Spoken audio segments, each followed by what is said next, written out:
నూతన సంవత్సరానికి ఘనంగా స్వాగతం పలికేందుకు ప్రపంచవ్యాప్తంగా అనేక ఏర్పాట్లు చేస్తూ ఉంటారు. అయితే తూర్పుగోదావరి జిల్లా కడియం నర్సరీ రైతులు ఈ స్వాగత ఏర్పాట్లలో ప్రతి ఏటా పైచేయి నిలుపుకుంటారు. ఈ ఏడాది యువ నర్సరీ రైతులు వినూత్న రీతిలో ఏర్పాటు చేసిన అద్భుత కూర్పులు సందర్శకులను విశేషంగా ఆకట్టుకుంటున్నాయి. వేలాది స్వదేశీ విదేశీ మొక్కలతో పదుల సంఖ్యలో కూలీలు గత వారం రోజులుగా శ్రమించి వీటిని తీర్చిదిద్దారు. కడియపులంక పుల్ల ఆంజనేయులకు చెందిన శ్రీ సత్యదేవ నర్సరీలో అయోధ్య రామమందిరం ప్రారంభోత్సవం సందర్భంగా మొక్కలతో ఈ అయోధ్య రామాలయాన్ని ఎంతో అద్భుతంగా రూపొందించారు. సుమారు 60,000 మొక్కలు పువ్వులతో తీర్చిదిద్దిన ఈ కూర్పును తిలకించడానికి సందర్శకులు పోటీ పడుతున్నారు.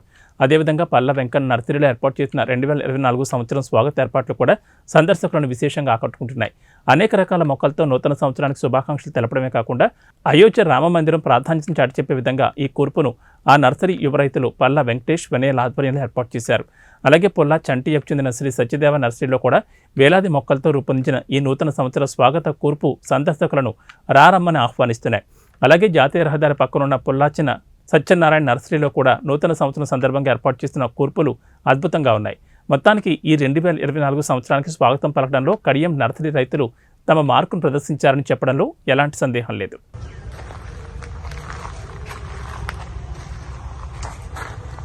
అందరికీ నమస్కారం అండి. నా పేరు పల్ల వెంకటేష్, మాది పల్ల వెంకన్న నర్సరీ అండి.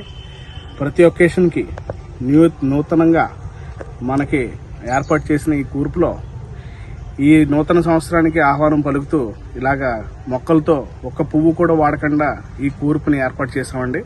ఇందులో వెల్కమ్ 2024 అని పెట్టి శ్రీరాముని యొక్క బాణం రామ్ అని పెట్టామండి. ఎందుకంటే ఈ 2024 అనేది మన ఈ ఎప్పుడైతే మనకి యూనివర్స్ ఉన్నంతకాలం ఈ సంవత్సరాన్ని గుర్తు చేసుకోవాల్సి ఉంటుంది. ఎందుకంటే మన అయోధ్యలో శ్రీరాముని మందిరం ఇలాగా ఈ సంవత్సరం విగ్రహ ప్రతిష్ట, గుడి ఓపెనింగ్ జరుగుతుంది. కాబట్టి చాలా మంచి పరిణామంగా గుర్తించి మా మొక్కల ద్వారా కూడా చిన్న సందేశం అందరికీ కూడా శ్రీరాముని యొక్క గొప్పదనం, అలాగే మన దేశం ఎంత మంచి సంవత్సరం కింద గుర్తించారని చెప్పేసి మేము ఆనందిస్తూ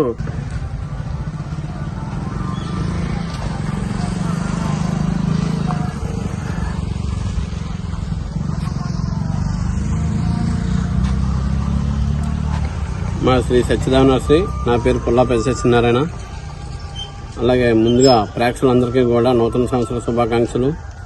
అలాగే ప్రతి సంవత్సరం కూడా మొక్కలతో ఏదో ఒక కూర్పుని ఏర్పాటు చేయాలని చెప్పేసి చేసుకుంటూ వస్తూ ఉంటాం.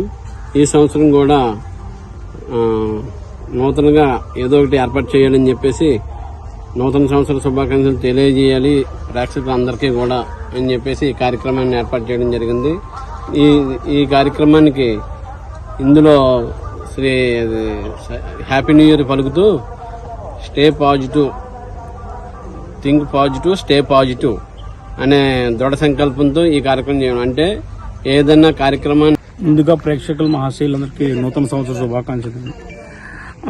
మన ఎన్నో సంవత్సరాల కళ, సుదీర్ఘ కాల దశాబ్ద కాలం నెరవేరుతుంది.